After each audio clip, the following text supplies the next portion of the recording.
Hello, everybody. This is Carlos Batara with Immigration Live, and I'd like to introduce you to our special guest today, Dr. Ellin Jimmerson. Would you like to say hello? Hello, everyone. It's good to be here. Thank you, Carlos. Yeah, so Ellin, we got a lot to talk about. Last time I talked to you was a few years ago, and at that time you were working on your documentary, The Second Cooler. You were just starting to promote it. How did that go for you? It went well. It won. It was in a number of film festivals, 9 film festivals across the United States and in the Dominican Republic. It won a number of Best of awards, Best Feature Documentary, that kind of thing. So it went well. How do you think it was received by the public? Did you get a lot of reaction based on the showings of the program? Yeah. My favorite time when I do screenings, and of course since the festivals, I've taken it again all over the country to universities and faith groups, immigration groups. And my favorite time is the Q&A afterwards, where people ask me, to help them understand a little bit more about how NAFTA, for example, figures in, because these are things they haven't heard before.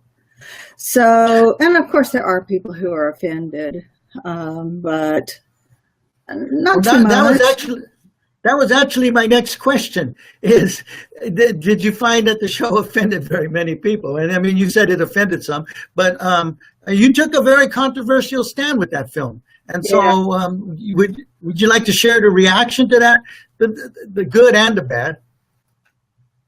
Well, yeah, with the movie, what I wanted to do was help people to understand why things are the way they are with immigration.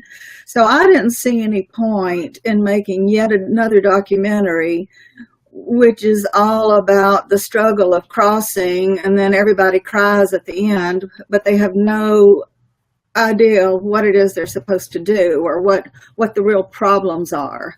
I didn't want the goal to be, everybody stands up and says, "As God is my witness, I'll never say illegal immigrant again." I don't get that. That doesn't get us anywhere. What I wanted people to walk out of the theater or wherever we were was talking about NAFTA, talking about the fact that the border is so heavily militarized, talking about migrant deaths and those kinds of things. Of course, go ahead. I see you had a question. No, I don't have a question yet. We have some hellos. Okay. Well, there's a hello from Esther Thompson. Hi, Esther. She's from Riverside County, so she's local here. And then there's Chastity. Chastity's in the audience talking about breaking up. No, I don't think so. But anyway, so hello, everybody. Feel free to ask your questions. Ellin and I are here to take your questions. So, Ellin, for those who may not be familiar with The Second Cooler, could you explain a little bit about the thesis of that documentary?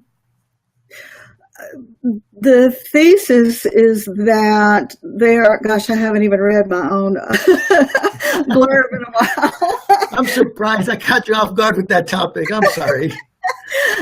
Well, the thesis is that people are not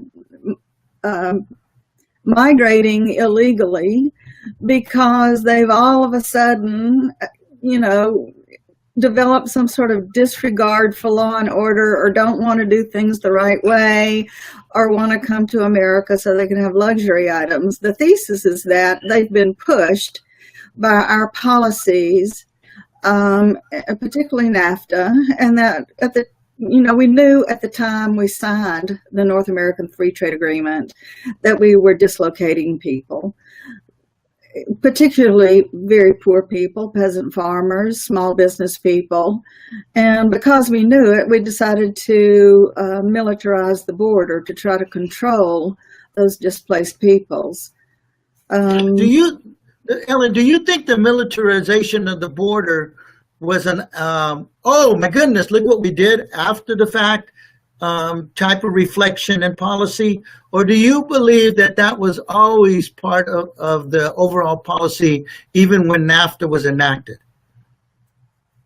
I know it was.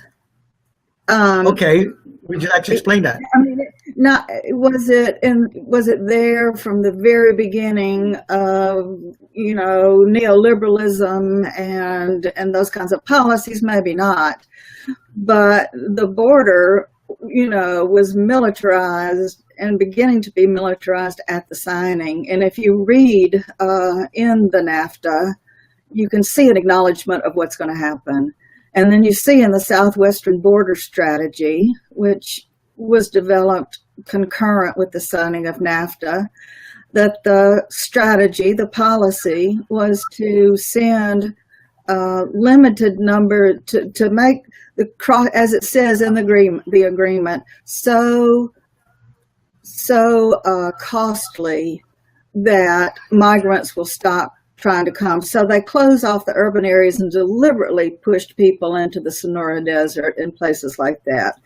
So there was nothing inadvertent about it. It was all part of the policy from the beginning. Do you have any statistics or any knowledge how much the border enforcement, law enforcement, how much money was increased spending occurred after NAFTA was passed? I don't have a figure for the money, but I can say that, you know, 22,000 or something like that, something like 22,000 agents were added along with their police dogs. I mean, we're talking about billions of dollars.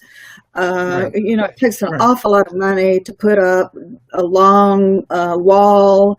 You've got stadium lights, infrared cameras. You know, when I was out in the Sonora Desert filming, we walked onto a trail that migrants sometimes use, which was just off a highway, actually. And we tripped some sort of sensor that sent a helicopter flying over us, a military helicopter. And I can't imagine what that alone would have cost. Well, I thought your film was very enlightening. So for anybody watching, would you like to give them the web address so that they can go to your site and pick up a copy or watch the film? Sure, it's www.thesecondcooler.com, and second is spelled out. You can go to my website and you can, I'm having troubles with my website, but it's back up, and you can purchase either digital downloads, including uncut interviews with people, or you can go and get a DVD. And you can watch a trailer. You can watch a trailer. The trailer's not popping up anymore on the website, but you can Google the Second Cooler trailer and watch the trailer for it. So do you think your website's been hacked by the Russians? You know, I'm just kidding. Not that it's been hacked by the Russians, but because I'm having so much trouble with my internet and all that there are some people who think that there's someone behind all these difficulties of mine, but I'm not going there yet. I think it's just random. No, I think the manager didn't pay the bills. It's that simple. Well, you know, I had a lot of problems with my website the last couple of years off and on, and we were able to trace it to Eastern Europe. Whoever was messing with my computer was from that part of the world, and they were able to do things that, you know, our own IT persons couldn't. I thought it was very fascinating.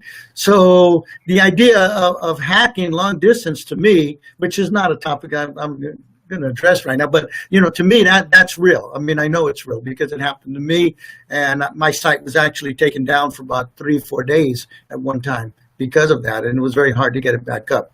But anyway, once someone in Russia hacked into my website and on every page put an extremely offensive word, and you know, we had to straighten that out. But that didn't happen once. I think that was a random act, though. Yeah. Well, let's move on to some of your more recent work. You're working on a book, correct? Well, it's scheduled to drop in a couple of weeks. I don't have a firm deadline, but any day now. The book is called Rainbow in the Word. The subtitle is LGBTQ Christians, Biblical Memoirs. And so the book is written, and it's in production. Would you like to tell? Yeah, it got started when a Facebook friend, whose name is Kenny Pierce, posted something on Facebook about his having gotten some insight into what it may mean to be gay today, in terms of gay people's place in the world. And he had come to this insight after leaving a church group in which a passage from Esther came to mind. And the passage was something to the effect of perhaps they had been created for such a time as this. And that just got my wheels turning, and I thought, that was just fascinating, that you've got, this is not about, is the Bible homophobic? Is God opposed to homosexuality? Or is it neutral? It's not about that. It's not about excavating any particular passage, but the whole book is about it's gay, lesbian, bisexuals, and transgender people who have had some personal interaction with a way that was very positive for them, that made them feel that they had something to contribute in terms of being gay and a Christian.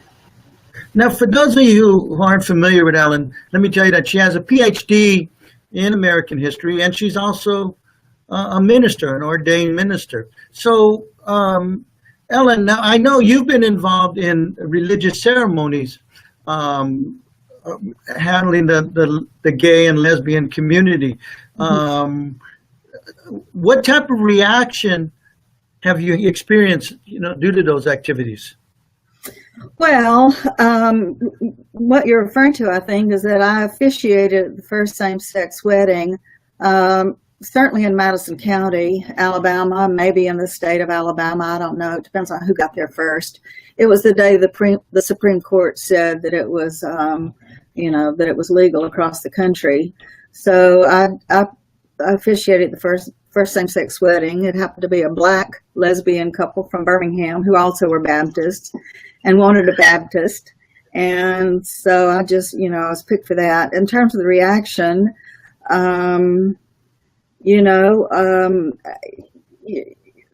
that day, I would say I got 350 Facebook friend requests from gays and lesbians, and that was very nice. The pushback at my church was quite unfortunate, to the degree that I basically don't go anymore. It was a church I had been at for almost 30 years, and people I loved and thought loved me back. So it's been, you do these things. People say, well, you knew what you were getting into. And, no, I didn't. It was just, can you do this on Monday morning? And I said, yes, I can. So I didn't start to even really think about it until we were going down to the park. And because of the way the park was laid out, I kept thinking about the assassination of John F. Kennedy and the area surrounded by buildings with windows, and I had an FBI agent in plainclothes attached to me, so that kind of thing. You've in your upcoming book, it's called, you have the word memoirs in it, so I'm assuming that you have some real stories in there, some real snippets of people's lives, and what types of stories do they tell? About, is it related to what the individuals in your book have experienced as a gay or lesbian person, or as a couple? What does your book discuss? That's the focus of what it is. These are memoirs. These are people's personal stories. These are stories you haven't heard before, things you may not even thought about before. It consists of anything from, there's only one sort of theoretical piece in it, and it's a piece by Reverend Dr. Jeff Hood, who was the pastor who organized the Black Lives Matter rally in Dallas, which ended so unfortunately with the deaths of 5 police officers. Like me, he started out as a Baptist in Georgia, and his piece is quite theoretical in terms of, he proposes basically that trying to be normal is, he says that the event in the Garden of Eden with Adam and Eve was God's, it wasn't a temptation in and of itself, but the idea is that so many of us are tempted all our lives to conform, not to be queer, and he proposes that God is queer. So that's the only theoretical piece. It has some personal reflection in it, because he says that's been a temptation for him all his life. But you've also got poems in which Lisa Dordal, who's just a wonderful poet, has poems that in which the Bible is sort of in the background. She's got one, I think the favorite opening line of mine in the book is her poem where she says, "Driving through Georgia, we lie like Abraham." Talking about when Abraham, when they were lying to cover up who they were to get through, and she and her girlfriend at the time, they've since married, were going to some of the islands, the sea islands off the coast of Georgia, and they encountered someone, and the person was very curious about them and knew there was just something about them, and they said, "Are you twins?" And they said, "Yes, that's it, we're twins," because they didn't want to, they felt like they were in homophobic territory and were just feeling very uneasy, so they just lied. But it's those kinds of stories about letting themselves go so they could realize that they were gay. One of the authors is an African-American pastor that I got to know when I was screening the movie in Dallas. His name is Ray Jordan, and he filters his experience through 1 John, and if God is love, then my love is part of God. So he was in a marriage earlier. He has 3 kids, I think, and then finally came to the helpful understanding for him that he was gay, and that was very liberating for him. So he's a pastor who's gay and African American.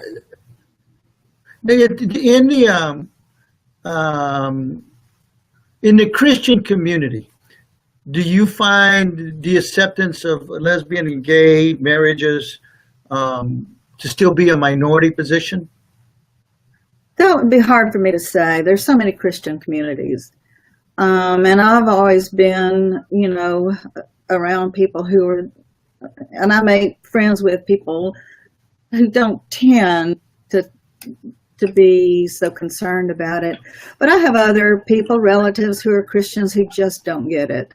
I couldn't say, the statistics are that Americans as a whole, a majority supports same-sex marriage, something like 54%, which is not a huge majority, but a majority, which means that there are, 47% don't. So, I don't know that Christians are much different from anybody else. Some people it's part of the theology that it's wrong, but they are also struggling with the theology. They're trying to, and that's one of the reasons I wrote this book. I was thinking that it might be helpful to people, particularly parents of kids who are gay, who are either their children may be coming out or, to try to relax a little bit and see that being gay and being a Christian these are not a contradiction. This is not a contradiction in terms, nor is being gay some sort of gateway to promiscuity and, lifestyles that, they might not approve of or appreciate. Let's you started, let's move from that to a semi-related topic, that being what happened last weekend in the South. I'm pretty sure as I sit here today that some of those individuals involved called themselves Christians. Yes. And so, well, that's how I mean, and that's something that's always puzzled me. How do they reconcile? How does a Christian, I mean, because you probably deal with them a lot closer than I do, you know, being a minister. How does a Christian reconcile hate and violence with the principles of Christianity? I don't know that they especially try to, but then I don't know that a lot of us especially try to. I don't know that a lot of us are very reflective. And, you know, what interests me is I think, you know, members of the Klan are not necessarily all that far from the rest of us. You know, Americans tend to be, I think, easily enraged. We love memes and shibboleths and passwords and those kinds of things without being especially reflective about it. We're addicted to anger. You know, you can see that on the roads with road rage or things like that. You know, we flare up at the slightest thing. So that's what I'm more interested in. I really can't tell you what the psyche of a Klans person looks like because I've never been there. I'm not a Klans person, but I am an American. Are you a progressive? I don't think of myself as a progressive. I think I'm too far to the left to be a progressive. Okay. Because you posted an article just a few days ago, a news article, that was entitled "When Progressives Embrace Hate." What did you think about that article and the idea of progressives embracing hate? And I think this is what's being referred to in the media now as the alt-left, perhaps. I'm not sure, but I think that's probably what the author was intending to get to. You know, I don't know. I think it was Trump that made up the term alt-left, and so, you know, I don't know that there is an alt-left. But, you know, when we are so quick to judge, when we are so quick to stand our ground, when we say, under no circumstances would I ever sit down and have a conversation with a neo-Nazi or a Klansman. Well, I would do it in a heartbeat if I thought, you know, if I felt like I would be safe and that kind of thing. So, you know, you see this so much. People don't just disagree with Trump. They hate his guts. They don't see themselves in him, which is, I think, unfortunate. You know, we're so black and white. Yeah, well, you asked a question. I'm not really remembering people, so. You asked a question. You started a very interesting series, which I think you finished on Facebook, U.S. Culture 101. And one of the early questions you asked was about the president. You asked, is Donald Trump an aberration among Americans or the quintessential American? How did your audience respond to that question? And go ahead. I think, you know, the tendency, and because we're Americans, is to say no and hell no. He's not the quintessential American. He's nothing like me. He's nothing like anybody I've ever known. He's a total aberration. But there were people who were very interested in saying, you know, there were some people who said, which I thought was, this is more the way I look at it, is that he's the American id. He's our the dark recesses of our minds and our souls, you know. And one of the reasons we may respond so vehemently to him is that he reminds us of ourselves. He's kind of the man in the mirror. You know, so in my opinion is, of course, if you pose a question, is he the clear black and white sort of thing? But I tend toward quintessential American, just for the things I've said. We have a history that's been noted of being anti-intellectual. We don't like people who think. We don't like ideas. We don't like engaging in conversation. We have emotional responses. We're a very emotional people. Do you think the internet's helping that? Furthering it or bringing? I think, yeah, the internet is like a two-edged sword. Being on Facebook, I can watch like the day, the day of the elections, the presidential election, or the day Trump was sworn in, something like that. I've got on one side, African American friends who are, who are saying, what a disaster this is, how different Trump is from Obama. On the other side, because of the way I have the connections I have, you've got Latinos saying this is just ridiculous. They're two sides of the same coin. Obama was a dream weaver, so it gives people access to how people outside their own zip code are thinking, what their level of engagement is and that kind of thing. On the other hand, I think it's dangerous too because there's no filter. Right. Well, I've sort of I look at modern times a lot of times through the lens of Huxley's Brave New World. We certainly have more access to more information. We have more tools, we have more channels, we have more radio stations, but that is also a distraction, and it allows us to filter ourselves into our favorite bubbles. And when we filter ourselves into those favorite bubbles, we filter ourselves out of a more comprehensive worldview. That's personally how I see the internet. I mean, it can be good if you don't let it control you, like so much of technology. But when we let it control us, it actually can have a very negative effect. Right.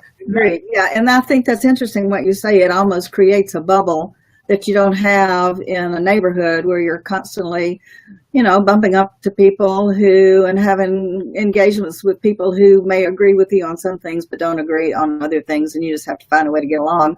On Facebook, you can create this little bubble where everybody agrees down to, the language that you use, down to the nuances on everything, and, it's all worth falling on your sword for. Right. You also posted another question I thought that was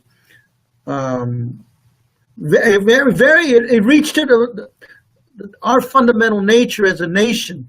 You asked, was the U.S. founded by people who came in a state of freedom? And you noted that the majority of the individuals who responded on Facebook said that was true. And then you asked, was it founded by people who came to breathe the fresh air? And they also said, the majority said it was true. You noted that you thought that was a contradiction, that it couldn't be both ways. Would you like to explain what you were intending to get to when you raised those questions and how you perceived the answers?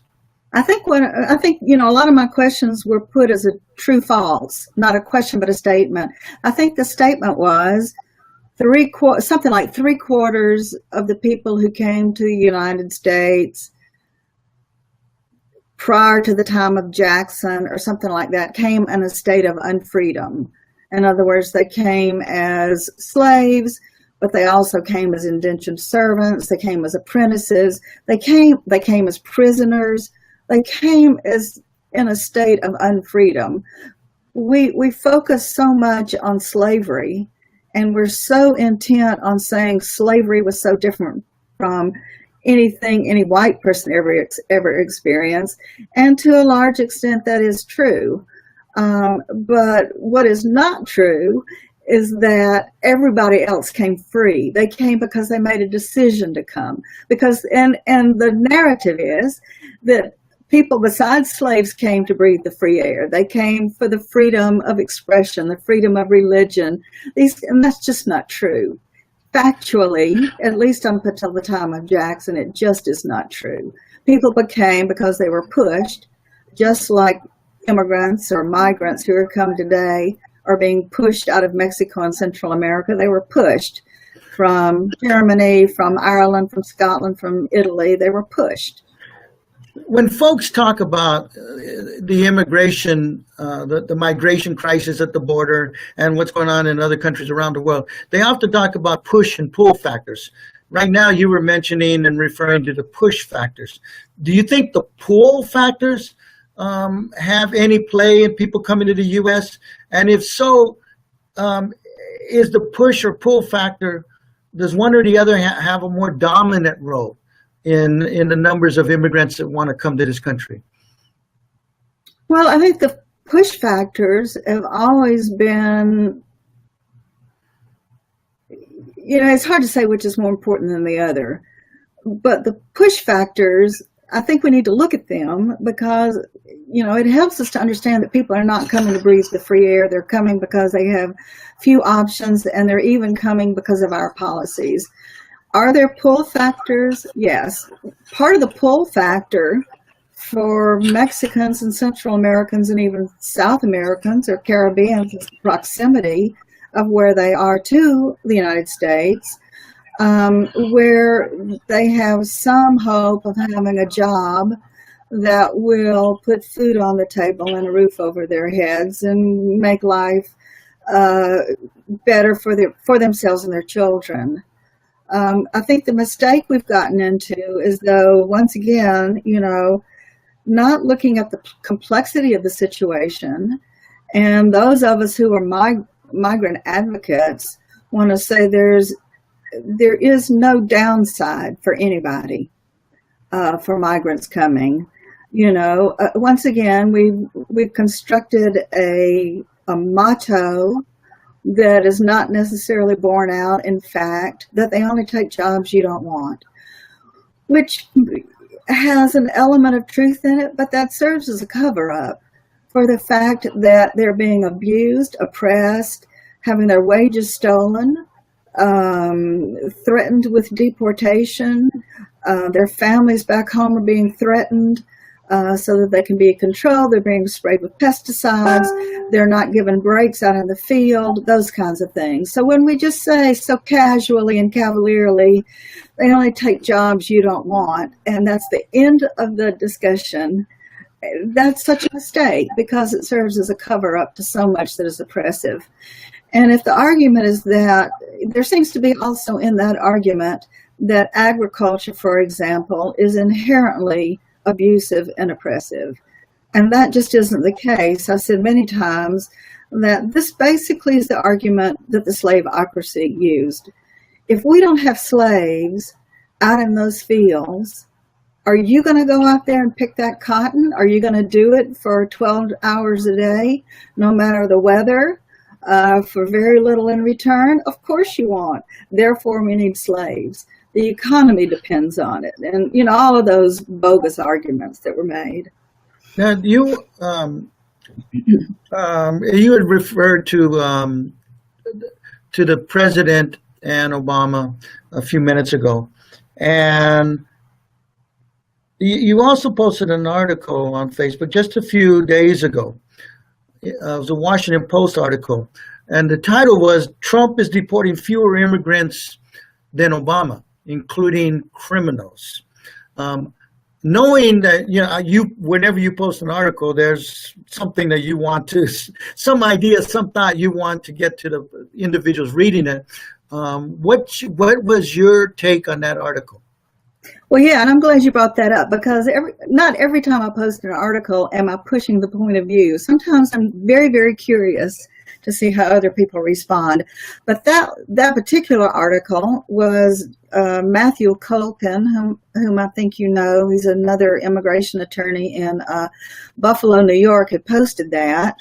And so, I'm very interested in that because suddenly Trump is, the bad guy in terms of deportation.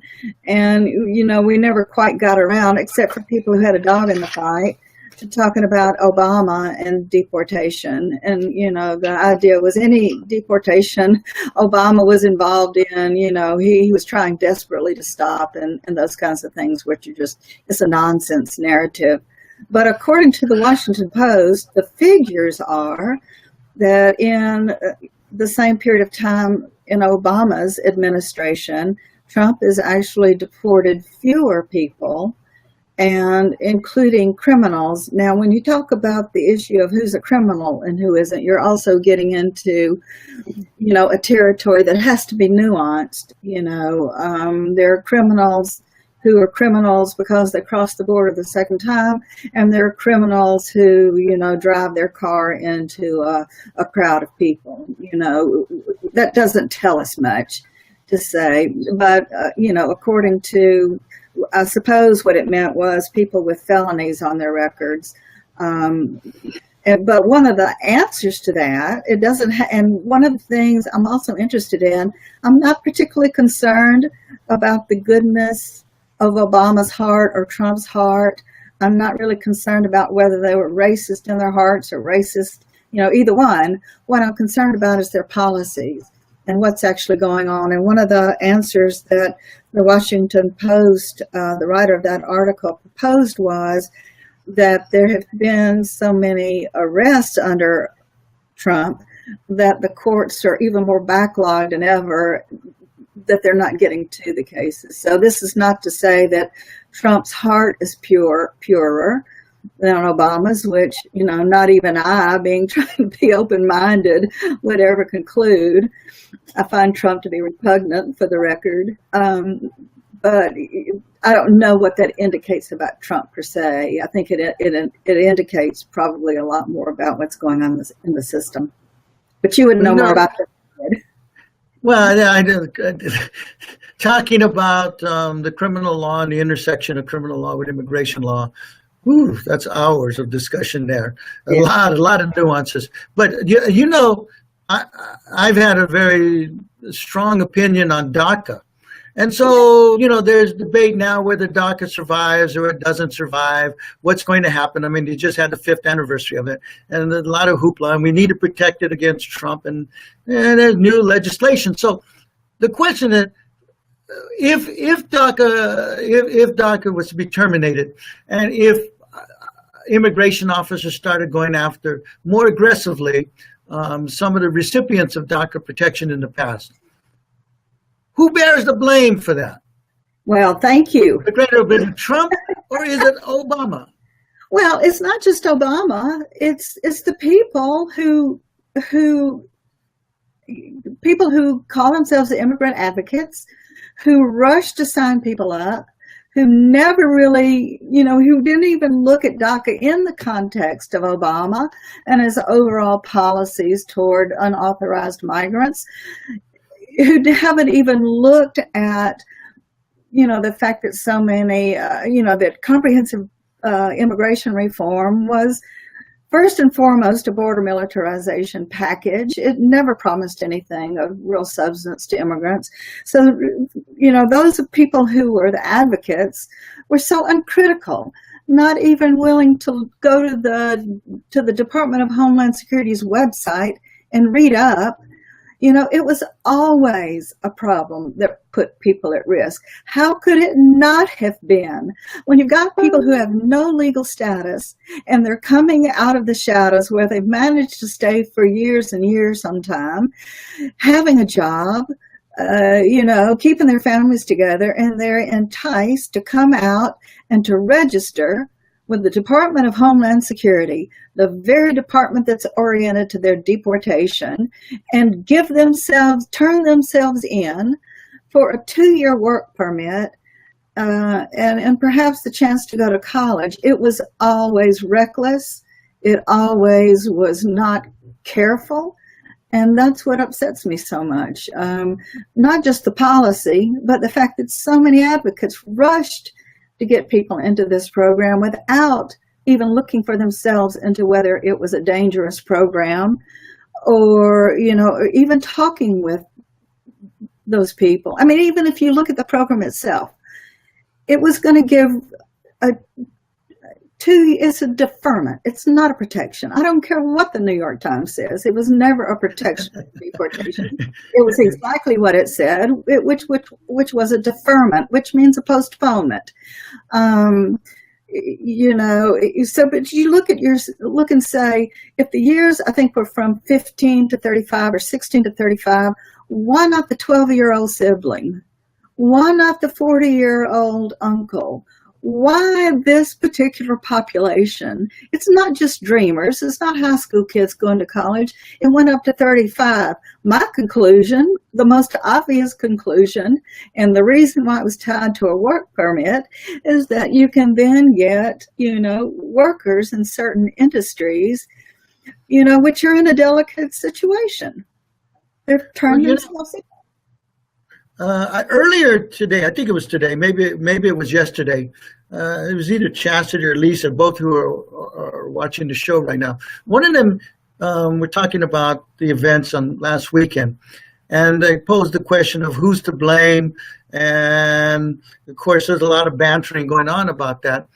In my perception, almost always, even with DACA, if you were to ask me who's to blame, we live in a global community, and in America, we live in this, society. And I think that ultimately on social issues like that, even for those who take no position or try to remain above the fracas, we all share the blame. We absolutely all share the blame. We share the blame because either we don't, become informed enough to take a solid position, to fight for reason, to fight for love, to fight for justice, or we take a position based on the soundbite. But, my feeling tends to be that, ultimately a little blame, everybody has to take at least a little blame on almost every issue. Yeah, I mean, generally speaking, yeah, I think everybody has to do some self-reflection. Now, if you ask the question, who's to blame for the entire event in Charlottesville, I think everybody needs to do a little self-reflection. If you ask who's to blame for the young man driving the car into the crowd, I mean, clearly he's to blame, but you even have to look at that in a broader context. Who's to blame for people crossing the border illegally? Who's to blame for somebody being in prison? Who's to blame for poverty? Is it the crackhead mom who's to blame for the poverty of her children, or is it the system? Well, I agree that, take the fellow who drove the car into the crowd. Yeah, he's the one to share the personal blame, to take the bulk of it, the one that deserves the punishment for the physical act. But there's also that, how did he get to that position of thought? How did he get to that position of feeling? How did he get to that level of knowledge or hate? How? That is the broader question behind every act of senselessness like that, in my view. And in that, I mean, you start tracing it out, then there's a lot of us that shoulder a lot of different tidbits of blame there. Well, I know, yes, I agree. And I know when I was,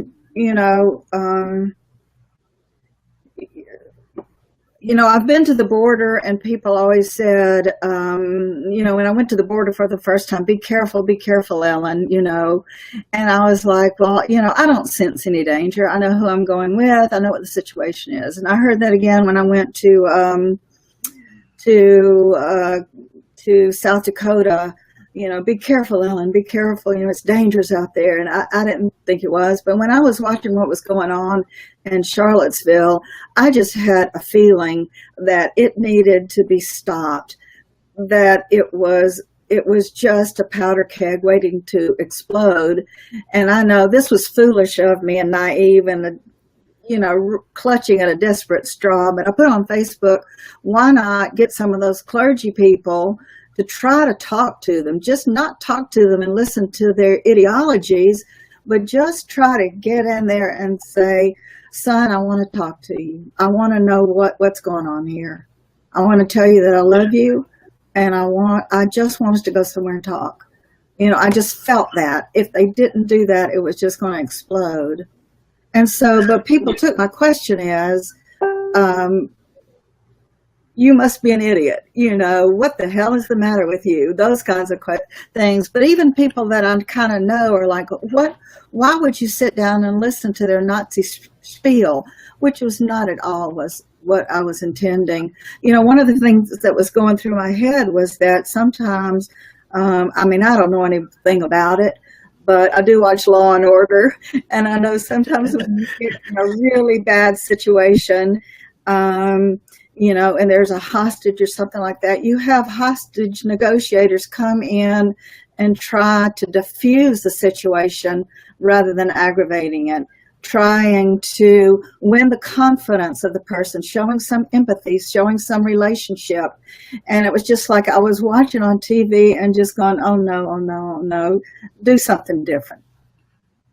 Yeah, well, you know, incidents like that,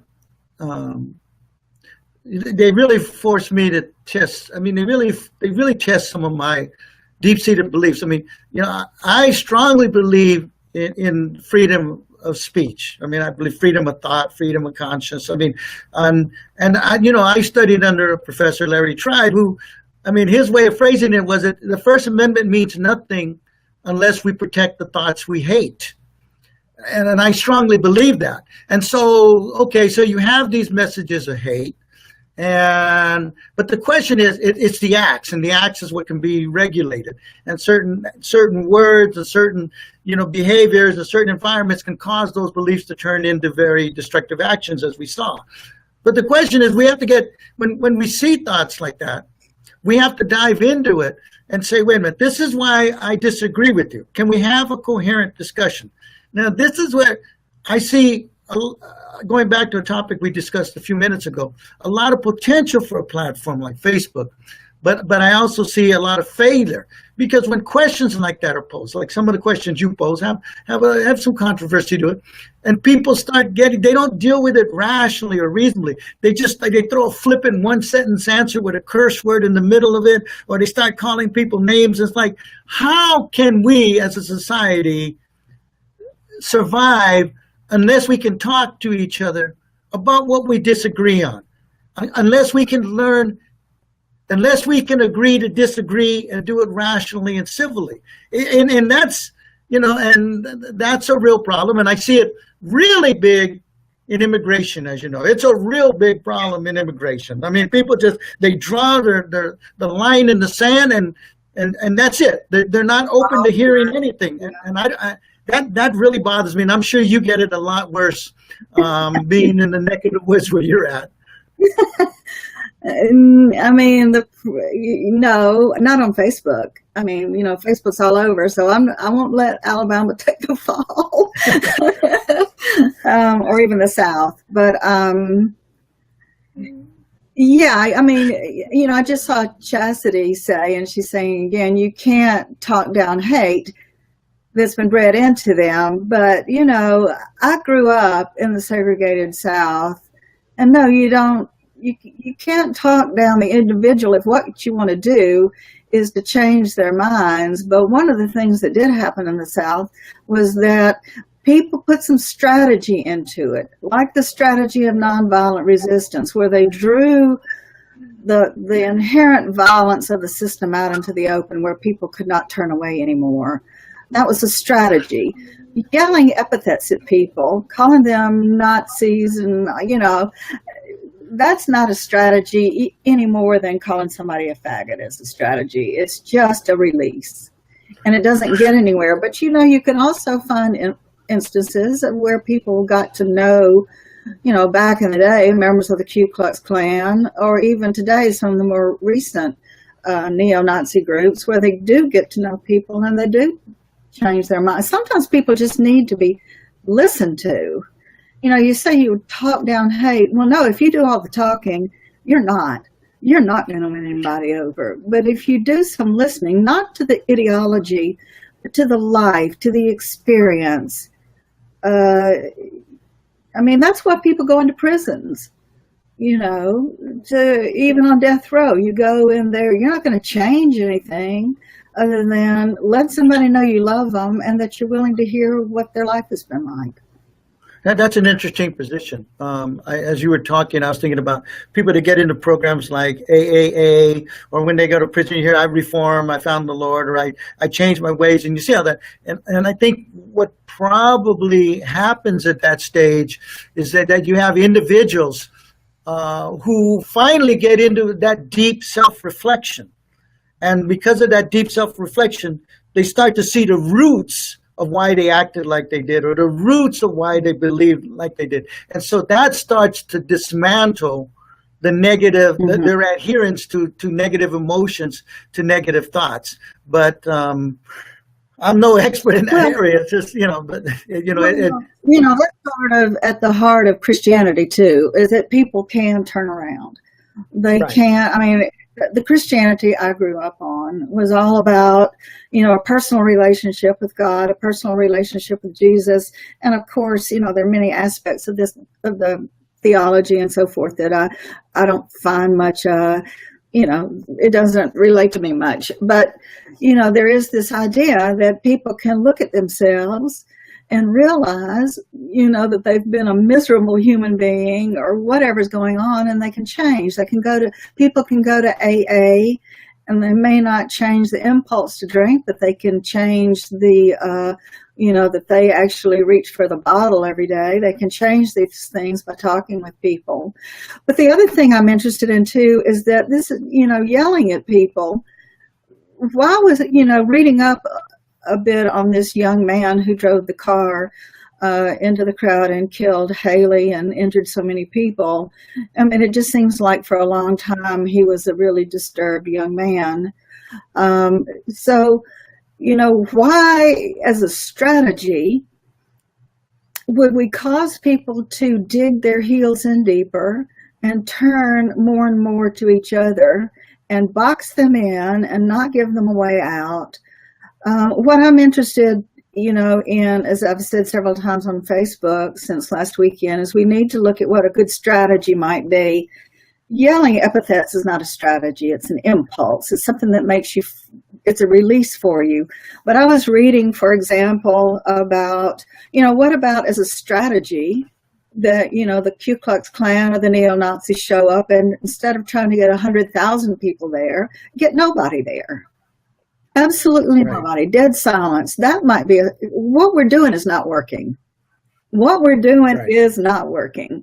And then I read about a group in Bavaria in Germany 2 or 3 years ago where there were some neo-Nazis who wanted to have a parade in town. And so the people who were opposed to them turned it back on them and turned their march into a fundraising event. And they, it's like the farther they marched, the longer they marched, the more people who came out, the more other people gave, and turned it into a fundraiser for anti-neo-Nazi groups.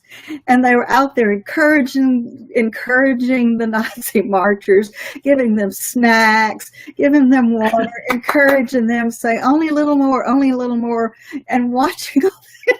And of course, the Nazis are just like, what the hell is going on? Meanwhile, they're raising all this money, just like you do with Mothers Against Drunk Driving, or however you have these fundraisers organized around a march. I mean, I think that's brilliant.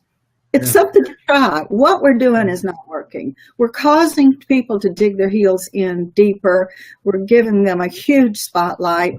We're helping to organize their sense of community with other like-minded people. We need to try something else.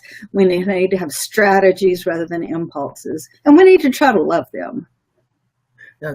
That's, we're coming near the end of the hour, so that's interesting. We have a lot more to talk about this. We'll have to come back to it at another point in time. But I did want to get to one more question that you've posed in recent weeks before we close here.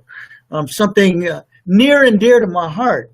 You asked, in America, my having read an article on the law as good as your JD any day of the week, true or false?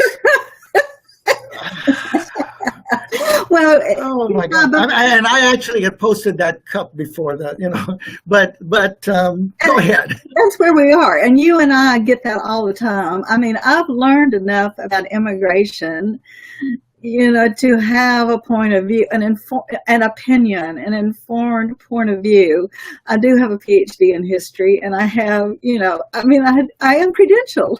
I'm credentialed in cultural history. I don't need to debate the definition of culture.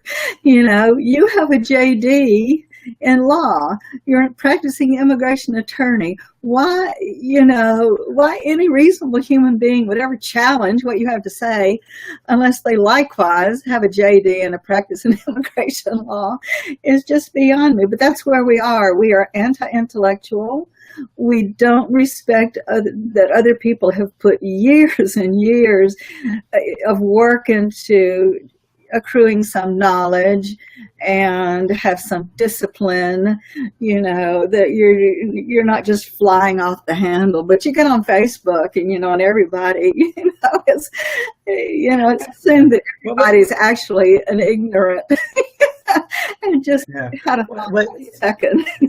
Well, to me, it goes beyond Facebook because, we get a lot of calls. We get a lot of calls from individuals who want the 5-second answer. And there is no 5-second answer, right? They think, I don't know if they've heard from someone on the street, as Ms. Dentino was saying last week, that there's a lot of street lawyers and they hear this secondhand, third-hand information, and they think they're looking for a set answer. Well, there is no set answer. Now, I understand that a lot of individuals can't afford legal help, hiring an attorney, getting the professional assistance. But that's the big difference between that and just assuming that some quick answer is a good enough answer. And a lot of the stories that I read in the newspapers of people being deported are based on tremendous mistakes of carelessness, tremendous mistakes of procrastination, because they took this approach. Right. And so, it's a danger. It's like, I have some knowledge. Trust me, talk to me, at least talk to somebody that has that knowledge. I mean, how are you going to advance your case if you don't do that? But anyway, I did want to say thank you very much, Ellen. Thank you for, the lively discussion. We went way, as I expected, we went way off course. It seems that it happens all the time with me. But, that's the beauty. Hey, that's the beauty of Immigration Live. Immigration Live, in my mind, is a grassroots chat, unrehearsed. You don't know where it's going to go, and it can go all over the place, and it did go all over the place. And it's spontaneous, it's natural. I hope, for all of you in the audience, I hope you come back next week and listen to our guests, and I hope that you jump out there and ask more loaded questions. The more loaded questions, the more you're going to take us off course, and the more natural we'll be. So go ahead, ask. I mean, that's what we're here for. I'm not going to bring someone on the show that's going to start cursing and take you down that irrational path. I may not agree with all my guests, but we're going to remain rational on it. So join us, and if you have any ideas, any topical ideas, hey, my phone number is 800-287-1180. Call it or send me an email, carlos@bataralaw.com, and send us a list of what you'd like us to see, questions. That's what we're here for. So as always, I always like to ask my guests to give the audience some parting thoughts of wisdom. Oh, God. Take it away, Ellen. Wow. First, you've assumed I have wisdom, which is a nice, not necessarily an accurate one. I think we've got to, we've really got to slow down, and we've really got to try to hear what other people are saying. And we've got to make an effort not only to love one another, but to love one another in ways that are meaningful. And don't just make us feel good for a minute, but in ways that are meaningful. Thank you, Ellen. And for all of you that tuned into Immigration Live, this was a topic on immigration. Everything did apply to immigration one way or another. Remember, we live in a global society, so it sounds like we might have went off, but it is. Hate is a big part of the immigration debate, and that was a big focus today. But I do hope everyone comes back. I want to thank you again, Ellen, for being with us. I want to thank all my guests for being with us, and I look forward to seeing you again next week, right here, Immigration Live. Talk to you later. Bye-bye. Bye. Thanks for watching. Know someone who might be interested in this video? Then please take a moment to like and share it with them. Also, if you would like more videos on immigration, just click on the subscribe button. And here's a little bonus, a short guide that you can download for free by clicking on the link on the description box or the square-shaped image. Plus, if you have ideas for videos you'd like to see, write a short comment below or feel free to contact me at carlos@bataraimmigrationlaw.com. My name is Carlos Batara. I appreciate your time and hopefully we'll be talking again very, very soon.